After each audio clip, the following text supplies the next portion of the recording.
This is a story that actually happened last weekend when Meg and I were in Chicago, and I wanted to show her around, show her the real Chicago, you know, not the Bean, not Wrigley Field. We went to Wrigley Field, but we also, but I wanted to show her the real Chicago, so I figured for dinner I would take her to a Romanian restaurant. Yeah, it was called Little Bucharest, which sounds like a rough neighborhood in Chicago, but it's this bistro. Long story short, I made reservations for like 6 o'clock, but we got there early, and we come in and there's this guy named Mr. Branco. Mr. Branco, and so he's about 5'2", and he's like maybe 60 years old, and I'm like, hey, and he's clearly the owner because he comes up and. He comes right up to us. I'm like, hey, I'm so sorry we had reservations and, we're here early. And he goes, what the fuck is wrong with you?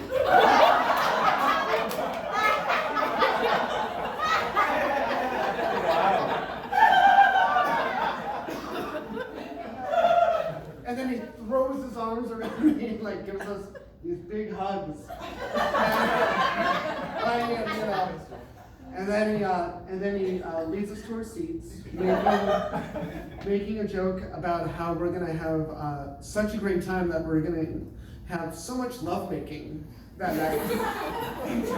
This was a recurring theme about the night, about all the lovemaking that will take place. After this experience, so we sit down and. We ordered the food, and the food is just amazing. It's this goulash, it's a weird combination of like Turkish and German and just like Hungarian food. It was just really, really good. And there's this violinist playing, and he's got this like ornate kind of vest on, and he's playing this really nice music. Mr. Branco is, meanwhile, he's working the room, and he's speaking at least we found 4 different languages he's speaking, or 5, including English. There's Romanian, he was speaking Italian, he had Russian, he had almost fluent Spanish. Like, he was working hard, he had clearly done this before.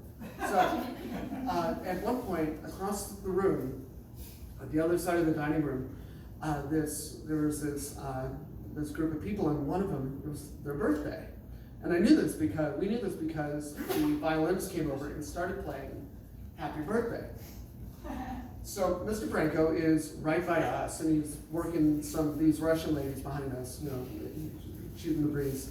And so if you'll sing with me, the entire restaurant starts singing Happy Birthday to this couple. So it goes, Happy birthday to you. And Mr. Branco's keep going. Happy birthday to you. And here's Mr. Branco start singing from across the room. Happy birthday, dear customer.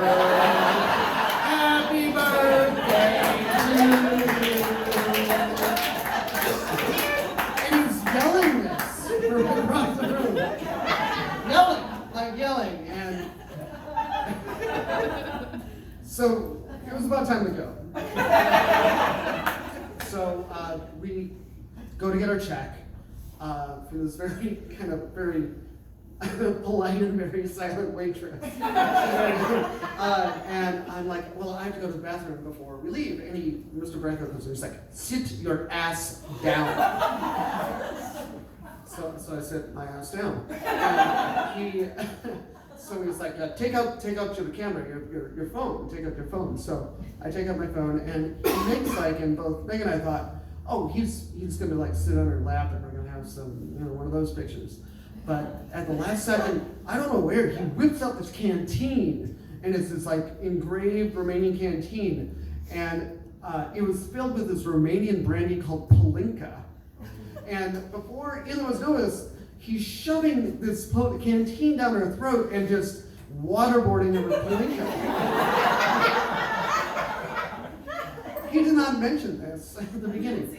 He was just waterboarding, and so then he was like, and then he takes his towel and just goes right across her face. And then he was like, oh, let me see the picture. And I'm like, oh, she's like, and he does the same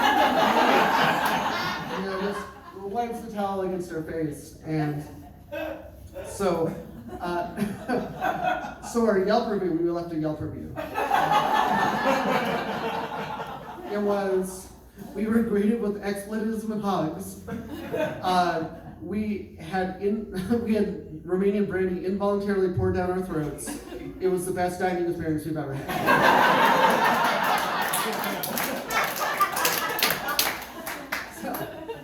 And so I tell this story because this is just what happened last weekend. You know, Meg and I, we've been dating about 2 years, and this is like every weekend. If it's not something Romanian, this is just not par for the course with Meg. And I just want to say that I met Meg thanks to Speakeasy. I met Meg because a few years ago, Meg and Sarah were looking to expand because this place was getting a little big for them.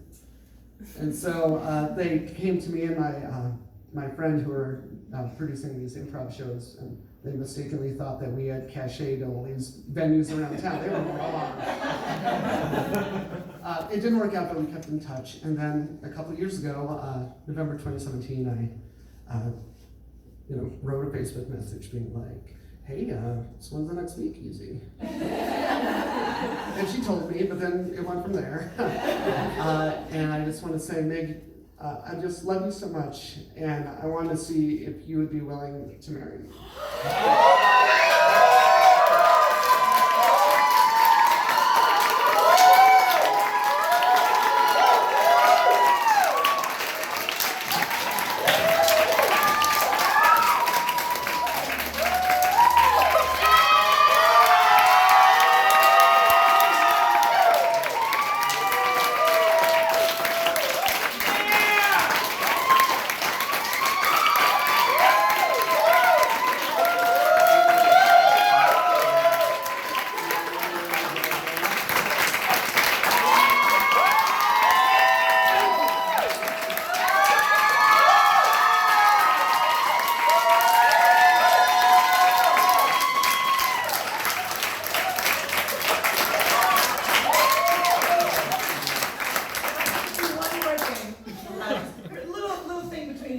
Jeremy and I that I do when I get really nervous.